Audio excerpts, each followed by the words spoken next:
Hello, I am Chief Judge Debra Scudiere. I have been asked by the partnership to participate in a video for their voter's guide. I've been asked to answer 5 questions. The first is, what are your qualifications to be circuit court judge? I began my career in the law back at the WVU College of Law, where I was a member of the Law Review, was chosen for the Order of the Barrister, and served as president of the Marlin Lugar Trial Association. The Law Review required skills in legal research and writing. The Order of the Barrister was recognition that even then I was talented in trial work. The Lugar Trial Association's whole goal was to make law students into great lawyers in the courtroom. Being chosen by my peers as the president of that organization highlighted my organizational skills and the positive ways that I interact with other people. Those 3 skills have carried over into my law career. For 37 years, I developed those very skills. They took me from law school, through being a practicing attorney, through being a circuit court judge. A trial judge issues rulings through written orders. Those orders are based on meticulous legal research and writing, skills that I am good at as a judge. The Order of the Barrister emphasized work in the courtroom. Through those 37 years, I tried cases in many different places before many different judges. I learned from those judges. I became comfortable in the courtroom, comfortable in representing the interests of my clients in the courtroom. Those courtroom skills were reinforced by the 27 mock trials in which I participated just while I was in law school. Then, when I got out of law school, that trial work continued. My very first summer job was in a prosecutor's office.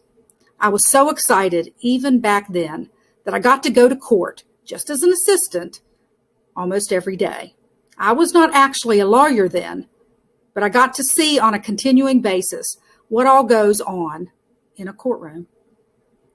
Then when I graduated from law school, I started working at a law firm that was based in Fairmont and Morgantown. The lawyers at Furby, Amos, Webb, and Critchfield taught me about being a real lawyer. I had great mentors there. Those were the days in which a young associate would be thrown a file and told to go to this hearing. It's in 15 minutes. One of the thrills of my legal career was when I became a partner there. I did a lot of criminal defense work back then. Boy, you really learn to think on your feet doing that kind of work. Then I went with a firm that's still around here, K. Casto and Cheney. It's a statewide firm that still has a strong presence in Morgantown.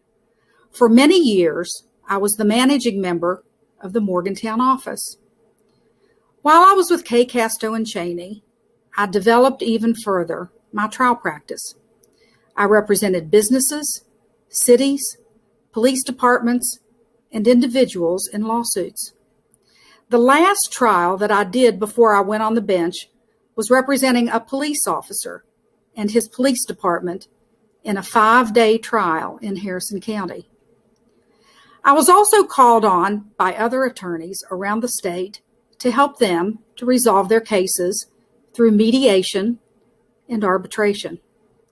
That meant, frankly, that they trusted my legal knowledge, my experience, and my judgment enough to assist them and their clients as they worked through sometimes very complicated issues.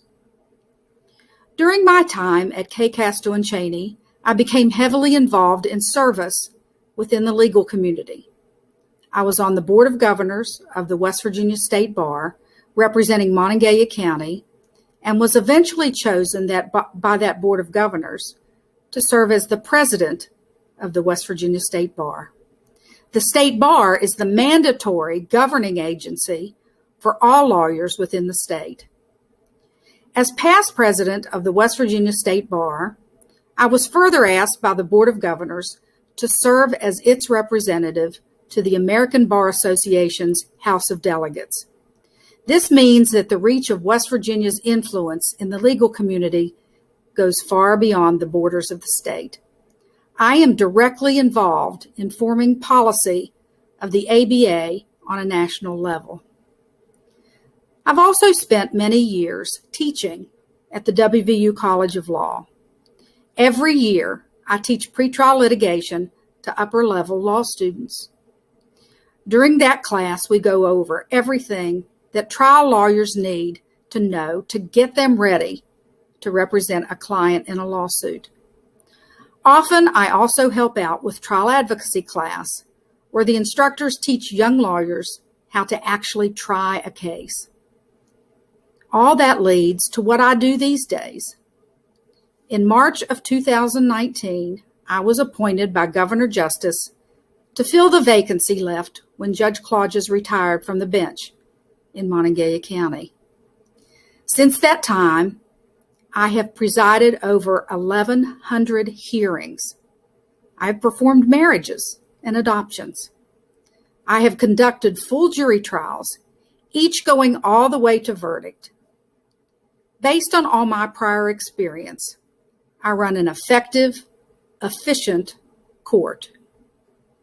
Now, the second question is, what is your vision for the court? And my answer is, I want to continue doing what I have been doing for the past year. The issues that come before me as a judge are very important for the parties and their attorneys. I study the issues.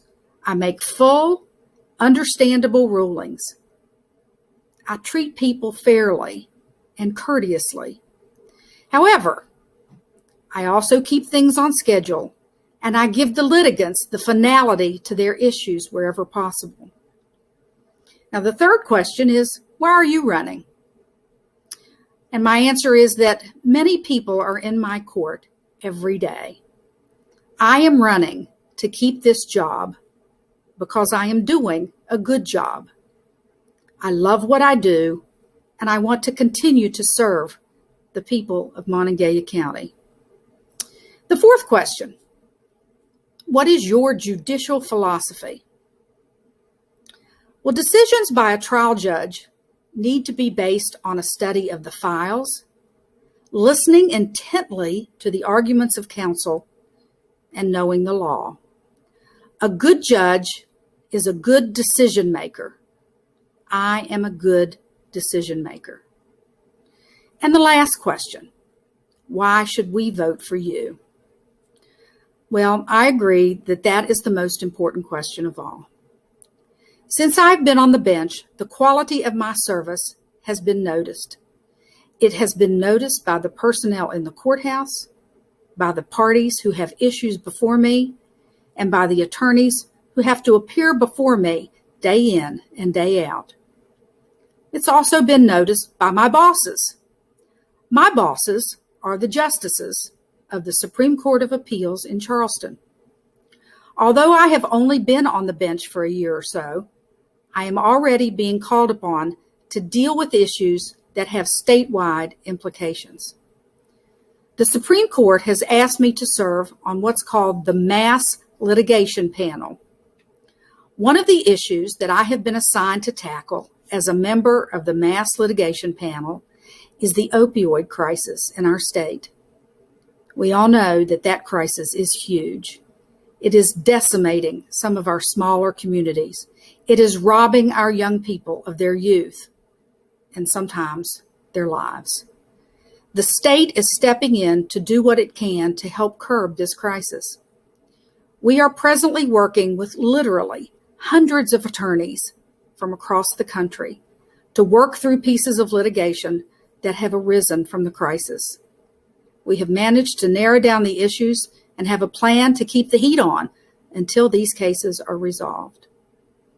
I am on a committee of circuit court judges that is looking at ways to safely and effectively open up our courts across the state in light of the current COVID-19 crisis.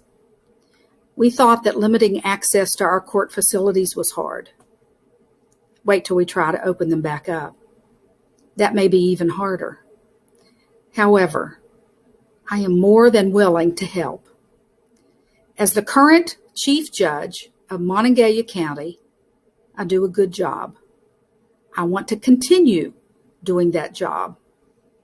I ask you to help me with that effort by voting to keep me in that job. Thank you.